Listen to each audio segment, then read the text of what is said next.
மாலதி. நாம இன்னைக்கு exercise 3.5ல first sum பார்க்க போறோம்.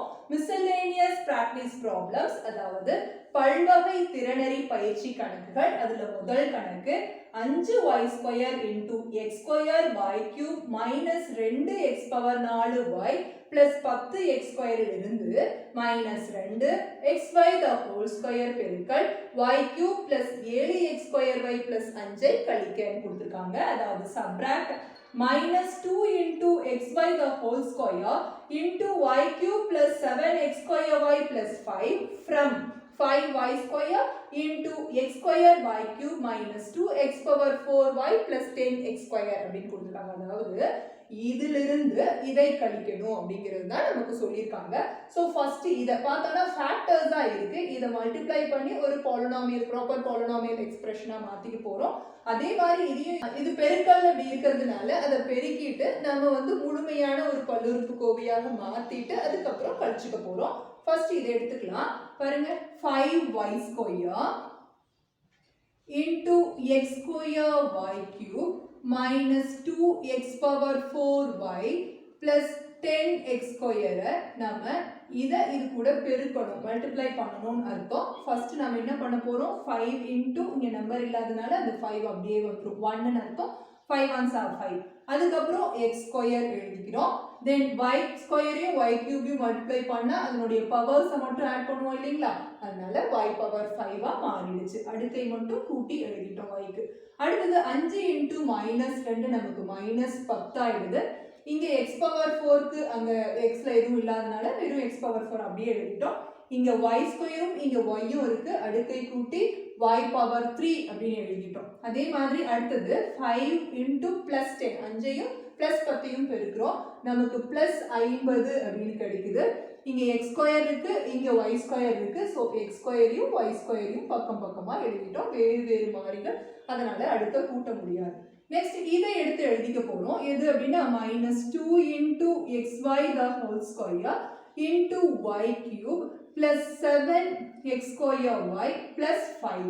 நம்ம இதுக்குள்ள கொண்டு போய் பெருக்கிறதுக்கு முன்னாடி இதை ஒரு ப்ராப்பரா நம்ம மாத்திக்கலாம். ஏன்னா xy the whole square அப்படின்னு இருக்கு, அதையெல்லாம் பிரிச்சு அடுக்குகளை தனித்தனியாக கொடுத்து உள்ள கொண்டு போகும்போது தான் நமக்கு ஈஸியா அதை பெருக்க முடியும் அப்படின்றதுனால பாருங்க, xy the whole square அப்படின்னா அர்த்தம் xy கூட பெருக்கணும் அப்படின்னு அர்த்தம். So x into x x² ஆகும், y into y y² ஆகும் ஆயிடும். எனக்கு இப்படி தெரியும். இதோட இது பாருங்க, என்னன்னா இந்த ஸ்கொயர் இதுக்கும் சொந்தம் இதுக்கும் சொந்தம்னு நம்ம ஸ்ட்ரெயிட்டாகவும் x² y² எழுதிக்க முடியும்.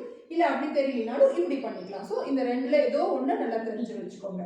ஸோ இந்த இடத்துல என்ன ஆகும் அப்படின்னா -2 இது x² y² மாறிடுச்சு. இப்போ பிராக்கெட் தேவையில்லை, அதனால நான் பிராக்கெட் போடலை. அதுக்கப்புறம் பக்கத்தில் இருக்கிற y cube plus 7x² y plus 5 அப்படின்னு எழுதிட்டோம். இனிமேல் தான் நம்ம மல்டிப்ளை பண்ண போறோம். பாருங்க, இதை -2 into 1 -2 x² அப்படியே எழுதுறோம். ஏன்னா x டேர்ம்ஸ் இங்கே எதுவும் இல்லை. y² யும் y cube யும் இந்த அடுக்கை கூட்டி பவர்ஸ் ஆட் பண்ணி y power 5 அப்படின்னு எழுதிட்டோம். Minus into plus -2 7s are 14 அப்படின்னு இந்த -2ஐயும் +7ஐயும் பெருக்கிறோம், -14 கிடைக்குது. x² யும் மல்டிப்ளை பண்ணா x power 4, y² யும் y யும் மல்டிப்ளை பண்ணா y power 3. இப்போ அடுத்தது பாருங்க, -2ஐயும் +5ஐயும் மல்டிப்ளை பண்றோம், -10 ஆயிடுச்சு. இது கூட எந்த வேரியபிளும் இல்லை, அதனால இது அப்படியே வந்துடும் x² y² அப்படின்னு. நமக்கு என்ன சொல்லியிருக்காங்க அப்படின்னா இதிலிருந்து இதை சப்ராக்ட் பண்ண சொல்லியிருக்காங்க. நம்ம என்ன பண்ணுவோம்னா இதை ஃபர்ஸ்ட் எழுதிக்குவோம், இதை செகண்டா எழுதிட்டு கழிக்கணும் அப்படின்னா கீழே இருக்கிறதோட சைன்ஸை மாற்றி எழுதுவோம் இல்லைங்களா. அதுக்கு பதில் பாருங்க, ஃபர்ஸ்ட் இருக்கிறத அப்படியே எழுதிக்கலாம். 5x² y power 5 minus 10x power 4 y cube plus 50x² y² அப்படின்னு எழுதிட்டு இந்த கீழே எழுத வேண்டிய இந்த நம்பர்ஸ் இதை எழுதிட்டு குறிய மாற்றுவோம். அதுக்கு எழுதும் போதே குறிய மாற்றி எழுதிக்கலாம். ஏன்னா இதுல இருந்து இதை கழிக்கணும் அப்படின்னா குறிய மாற்றிட்டு நம்ம என்ன பண்ணுவோம், எப்பவும் போல சைனை பொறுத்து கூட்டுறதோ அல்லது கழிக்கிறதோ பண்ணுவோம். நம்ம இப்போ என்ன பண்ணிக்கலாம், இதனுடைய எழுதும் போதே இதனுடைய குறிய மாற்றி எழுத போகிறோம். பாருங்க, +2 x² y power 5. பாருங்க, இது ரெண்டும் ஒத்த உறுப்புகளா இருக்கு, லைக் டேர்ம்ஸா இருக்கு. அதுவும் சரியா தான் இருக்கானுங்கிறதையும் ஒரு வாட்டி செக் பண்ணிட்டு நம்ம எழுதிக்கிட்டோம்னா நமக்கு ஆட் பண்ணும்போதோ இல்லை சப்ராக்ட் பண்ணும்போதோ ஈஸியா இருக்கும். இங்க பாத்தீங்கன்னா இது +14 எக்ஸ் பவர் 4y கியூப் அப்படின்னு தான் வந்திருக்கு ரெண்டு உள்ள ஐட்டம்ஸ் ஒத்த உறுப்புகள். ஸோ இதுலேயும் நமக்கு பிரச்சனை இல்லை. அதே போல் ப்ளஸ் 10 இதுவும் எக்ஸ் ஸ்கொயர் ஒய் ஸ்கொயர் தான், இதுவும் எக்ஸ் ஸ்கொயர் ஒய் ஸ்கொயர் தான். இப்போ நம்ம குறியை மாற்றி எழுதிக்கிட்டாங்க ஸ்ட்ரெயிட்டாக இங்கே இருக்கிற குறியை பொறுத்து நம்ம முழுக்களின் கூட்டல் அது எப்படி பண்ணுவோமோ அது மாதிரி தான், அதாவது இன்டீஜர் அடிஷன் எப்படி பண்ணுவோமோ அது மாதிரி தான் பண்ணணும் அப்படிங்கிறது உங்களுக்கு தெரியும். ஸோ பாருங்க 2 ப்ளஸ் குறியை அதே குறியை போட்டுட்டு 60x ஸ்கொயர் ஒய் ஸ்கொயர் அப்படின்னு எழுதிட்டோம். இங்கே வேறு வேறு குறி அப்படின்னா பெரிய நம்பர் எதுன்னு பார்க்குறோம், இது அதனோட சைன் போட்டுக்கிறோம்.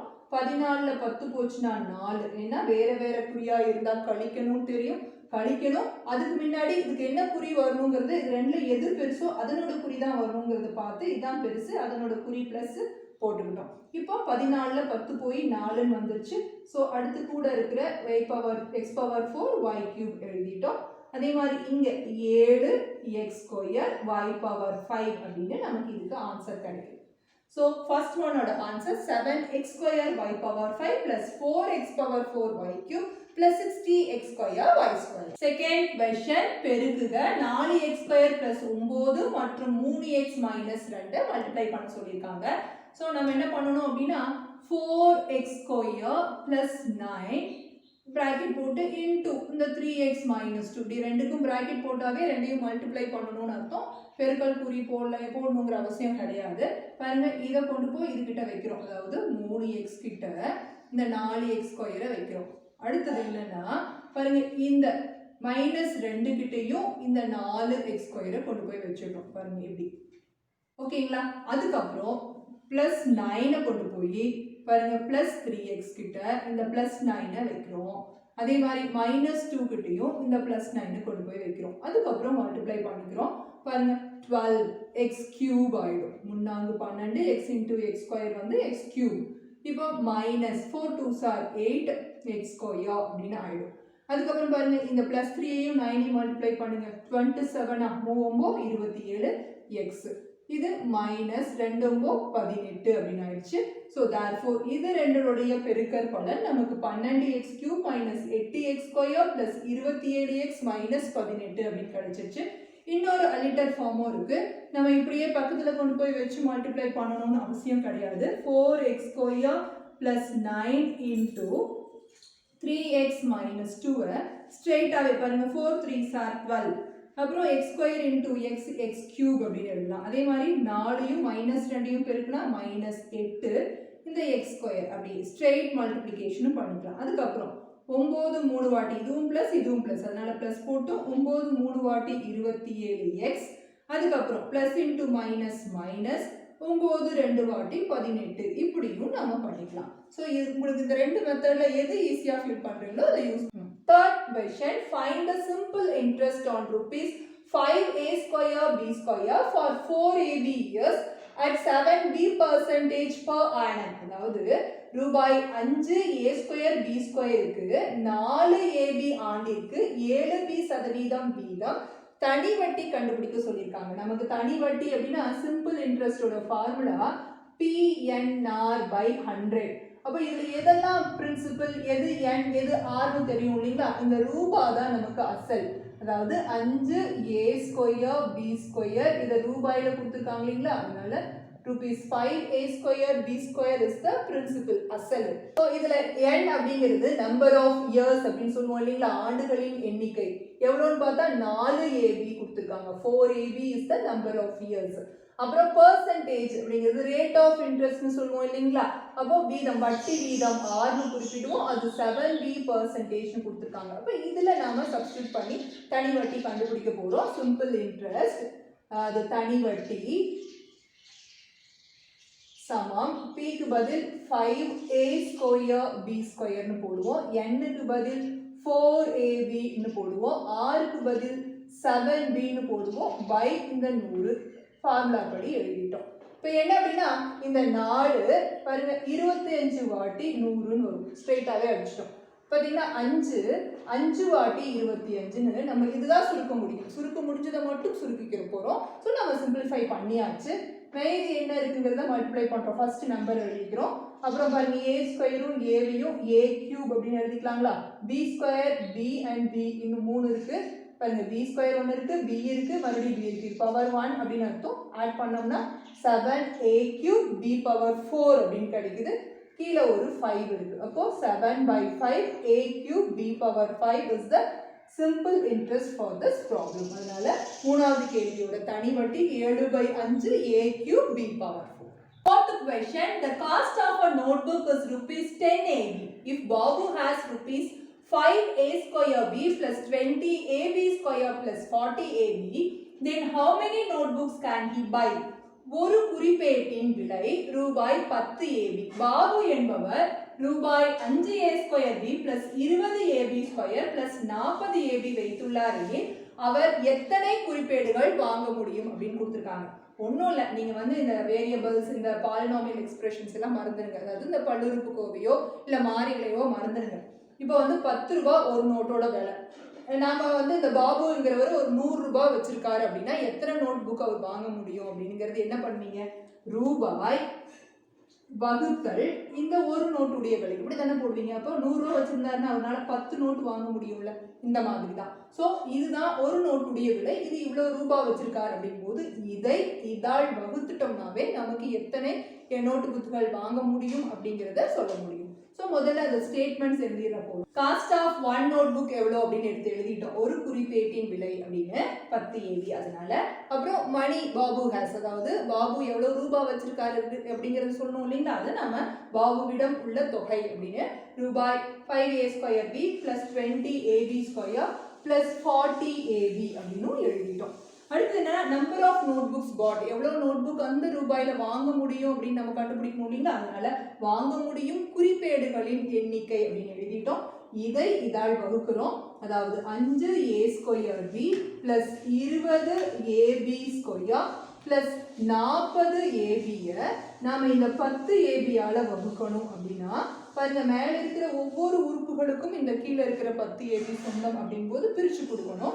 ஸோ இந்த denominator to be given to each elements 5a square b by 10ab அப்படின்னும், அதே போல் 20ab square by 10ab, அதே மாதிரி ப்ளஸ் 40ab by 10ab அப்படின்னு நமக்கு கிடைக்குது.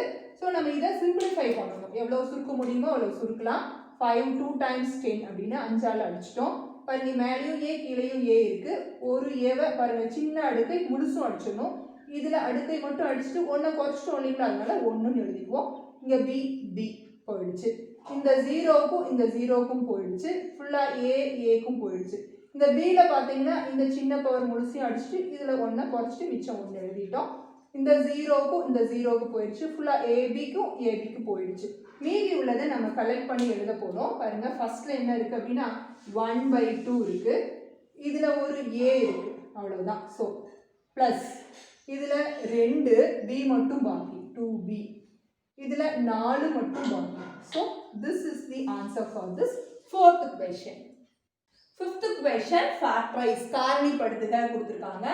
7y square minus 19y minus 6 அப்படின்னு கொடுத்திருக்கனால first இந்த 7y square minus 19y minus 6ல ax square plus bx plus c ஃபார்ம்ல நமக்கு aங்கிறது 1ஐ விட பெருசா இருக்கு அப்படின்னா, அதாவது இந்த y square கூட ஒரு நம்பர் இருக்கு அப்படின்னா உடனே இதை கொண்டு போய் இது கூட பெருக்கிக்கணும். So 7 and minus 6 multiply பண்ணிட்டு நமக்கு minus 42 அப்படின்னு இந்த கான்ஸ்டன்ட் டேர்மை நம்ம எடுத்துக்கணும். இங்க 6 தான் இருக்கு, பட் இந்த y square கூட ஒரு கோஎஃபிஷியன்ட் இருக்கிறதுனால நாம இந்த 7 இந்த minus 6 கூட மல்டிப்ளை பண்ணி minus 42ன்னு எடுத்துக்கணும். ஸோ எடுத்ததுக்கு அப்புறம் நமக்கு கழிக்கணும், அதாவது இந்த 42க்கு ஃபேக்டர்ஸ் கண்டுபிடிக்கணும், காரணிகள் கண்டுபிடிக்கணும்னு தெரியும். ஒரு காரணியிலிருந்து இன்னொரு காரணியை கழிச்சா நமக்கு இது கிடைக்கும், அதாவது இந்த மிடில் டேர்ம் நடு உறுப்பு கிடைக்கணும் அப்படிங்கிறதும் தெரியும். இன்னொரு விஷயம் என்ன அப்படின்னா, இந்த மைனஸ் குறிய பார்த்தியும் கண்டுபிடிக்கக்கூடிய காரணிகள் ரெண்டுக்கும் வேற குறி அப்படிங்கிறதையும் நாம் இதை வந்து இந்த மைனஸ் சைனை வச்சு முடிவு பண்ணிட்டோம். இப்போ நம்ம இந்த 42ஓட ஃபேக்டர்ஸ் கண்டுபிடிக்கிறது எப்படின்னா, முதல்ல 2ஆல் வகுக்கலாங்களா. 2 வாட்டி 4 1. பாருங்க, 21ல் 2 கழிங்க, நமக்கு 19 வருதா? ரைட்டு, பாருங்க இங்கேயே கிடைச்சிருச்சு. 21ல் 2 கழிச்சா 19 கிடைக்குது. என்ன 19? இங்கே எடுத்து எழுதிக்கோங்க, மைனஸ் 19. அப்போ இங்கே மைனஸ் குறி இருந்துச்சுன்னா பெரிய நம்பருக்கு மைனஸ் குறி, சின்ன நம்பருக்கு அதனுடைய எதிர்குறியான ப்ளஸ். கொடுத்தாச்சு. இப்போ இப்படியே கார்னேட்டா எடுத்து எழுதிக்கலாமான்னா கூடாது. ஏன் அப்படின்னா பாருங்க, இந்த 7ஆல பெருக்கி தான் இந்த -6 -42 ஆச்சு இல்லைங்களா? அந்த 7 இது 7ஆல இதையும் வகுக்கணும், இதையும் வகுக்கணும். ஸோ 7 இதை வச்சு இந்த -21ஐயும் டிவைட் பண்ணும், இந்த 2ஐயும் டிவைட் பண்ணணும். பண்ணா இது எதை சிம்பிளிஃபை பண்ண முடியுமோ, இந்த ரெண்டு எது சிம்பிளிஃபை பண்ண முடியுமோ சிம்பிளிஃபை பண்ணிக்கணும். 7 1 டைம்ஸ் அண்ட் 7 3 டைம்ஸ். பட் இதை பண்ண முடியாது, அப்படியே வச்சுக்கிட்டோம். இதுக்கு ஆன்சர் நம்ம இங்கேயே ஸ்ட்ரெயிட்டா எழுதிடலாம். பாருங்க, கீழே 1 கூட y சேர்த்து எழுதிக்க போறோம். மேல இருக்கிற -3 அப்படியே இந்த சைன் இந்த நம்பரோட அப்படியே எழுதிட்டோம். இது ஒரு ஃபேக்டரா வரும். இன்னொன்று பாருங்க, கீழே நம்ம y சேர்த்திக்கணும். ஏன்னா y is the variable for this quadratic polynomial. அதனால இந்த 7 கூட y-ஐயும் இந்த +2ம் நமக்கு இது ரெண்டும் தான் ஆன்சரா கிடைக்கணும். ஸோ நம்ம ப்ராப்பரா ஸ்டெப்ஸ் டிரைவ் பண்ண போறோம். பாருங்க, இங்க 7y² அப்படியே எழுதிக்கலாம். அதுக்கப்புறம் இந்த மிடில் டேர்மை மட்டும் தான் பிரிச்சு எழுத போறோம். எப்படி அப்படின்னா நம்ம -21 +2 தானே கண்டுபிடிச்சோங்க. அதனால -21y +2y அப்படின்னு இந்த 19 பிரிச்சு இப்படி எழுதிட்டோம். -21y +2y இந்த -19y பிரிச்சு எழுதிட்டோம். இந்த -6 நம்ம அப்படியே எழுதிக்கிறோம். ஓகேங்களா? இப்போ பாருங்க, இந்த ரெண்டுல இருந்தும் என்ன வெளியே எடுக்கலாம்னா, இது 7 1s இது 7 3s இல்லைங்களா? அப்ப ரெண்டுல இருந்தும் 7 வெளியே எடுக்கலாம். இதுலயும் y இருக்கு, இதுலயும் y இருக்கு. சின்ன பவரான y வெளியே எடுத்துட்டோம்னா இதுல ஒரு y பாக்கி, இதுல ஒரு 3 பாக்கிங்களா? ஏன்னா இந்த 21 7 3s அப்படின்னு எழுத முடியும். இதுல ஒரு 7 இதுல ஒரு 7 வெளியே எடுத்துட்டோம். அதே போல y வெளியே எடுத்துட்டோம். இதுல மிச்சம் ஒரு y, இதுல மிச்சம் 3 வரும். அதே மாதிரி இங்க பார்த்தோம்னா பாருங்க, இத 2 3s 6 அப்படின்னு எழுத முடியும். இதுல ஒரு 2 இதுல ஒரு 2 இருக்கா? வெளியே எடுத்துடலாமா? இதுல இருக்கிற மிச்சம் y, இதுல இருக்கிற மிச்சம் -3 எழுதிட்டோம். இப்போ இது ஃபுல்லா ஒரு டேர்மும் இது ஃபுல்லா another டேர்மாவும் வந்துருச்சு. இது ரெண்டுலயும் காமனா இருக்கிற இந்த y -3 வெளியே எடுத்துட்டோம். இதுல இருக்கிற மிச்சம் இதுல இருக்கிற மிச்சத்தையும் பிராக்கெட் போட்டு இப்படி சைனோட +2 இருக்கு எழுதிட்டோம். So y -3 into 7y +2 are the factors of the 7y² -19y -6. பாருங்க, நம்ம இங்க கண்டுபிடிச்சதும் அதுதான். இவ்வளவுதான்.